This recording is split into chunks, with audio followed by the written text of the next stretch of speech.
Welcome to the RhinoCAM Quick Start tutorial series, brought to you by MecSoft. Today we'll be demonstrating rectangular nesting.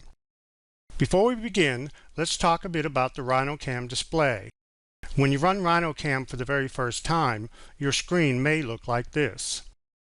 These windows on the left belong to plugin modules that are currently loaded. For now, let's close them all. Now, let's begin by launching the RhinoCAM Nest module. From the Rhino main menu bar, you will see the RhinoCAM menu item. Drop down the menu and pick Nest to load the nesting module. Docked on the left, you will see the nesting browser. Notice that it is organized into tabs, representing each step in the nesting process. You can resize the width of the browser, making sure that all of the command icons and menus are easily accessible. Now, let's load the part file containing the geometry for nesting.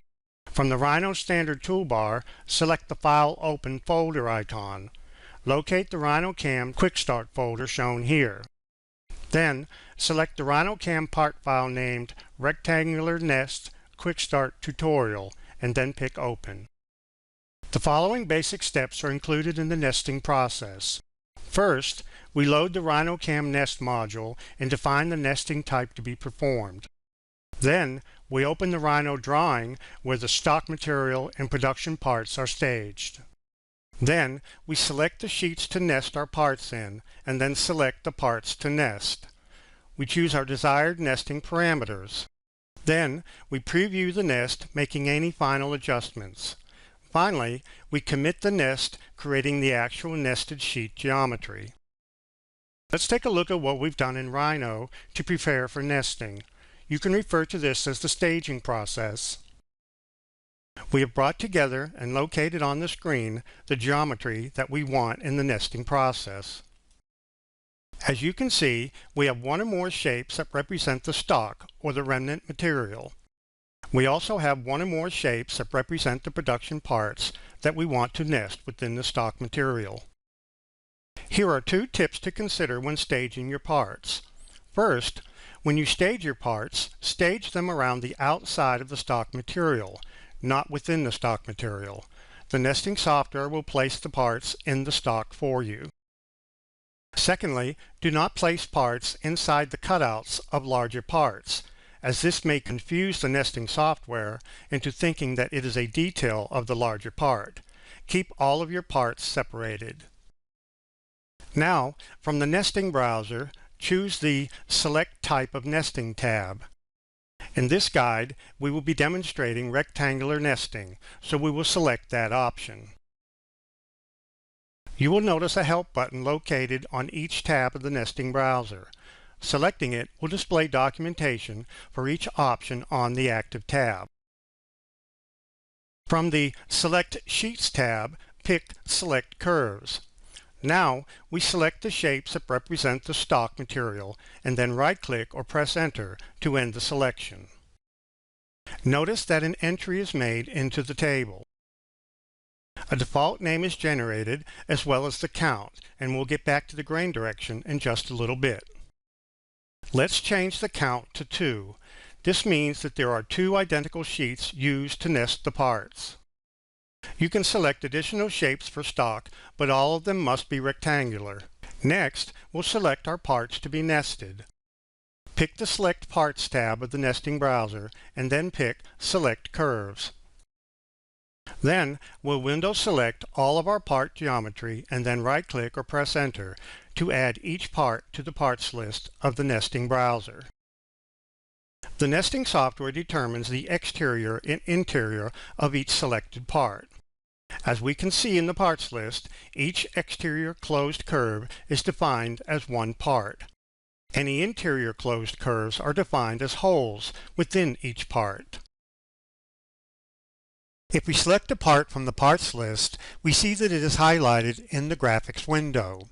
If a part has multiple interior cutouts, each is listed in the parts list under its associated part.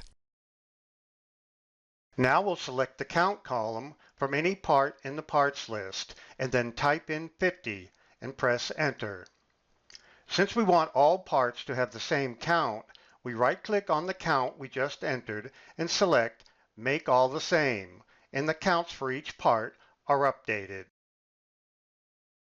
Now, we'll select the Choose Nesting Parameters tab of the nesting browser to set two other parameters. The first one sets the distance between adjacent parts. Here, we'll enter 0.15. The second is the distance between the outermost parts and the outer edge of the stock material. For this, we'll enter 0.25. There are also options to automatically tag each nested part, and layout options for arranging your nested sheets. Now we'll select the Estimate Number of Sheets button. We see that the number of sheets required is greater than the number of sheets we entered on the Select Sheets tab, so we select the Update Sheet Count button. We are informed that the sheet count has been updated, and we pick OK to close the dialog. Now we'll select Execute Nest, and we're moved automatically to the Preview Nesting tab. Here, you can preview each sheet and request a report if needed. The last thing we want to do is to impose a grain direction control on this larger part to force it to be vertical. In order to do that, I need to specify the grain direction on the stock material as well as that part. First, we'll go back to the Select Sheets tab and set the grain direction to a long X. Then, on the Select Parts tab, I will set the grain direction on this larger part to be a long Y. Now, we'll select the Choose Nesting Parameters tab. We'll execute the nest and then preview the nest, and we'll see that that part is now aligned vertically. Each time the nest is generated, the system will calculate an efficiency factor, referred to as % utilization of the stock material. Once satisfied with the layout of the nest, we will select the Commit Nest button. This writes the geometry of the individual sheets onto individual layers in your current CAD part file. The geometry can then be used for machining or any other application you wish. This completes the Quick Start tutorial for rectangular nesting.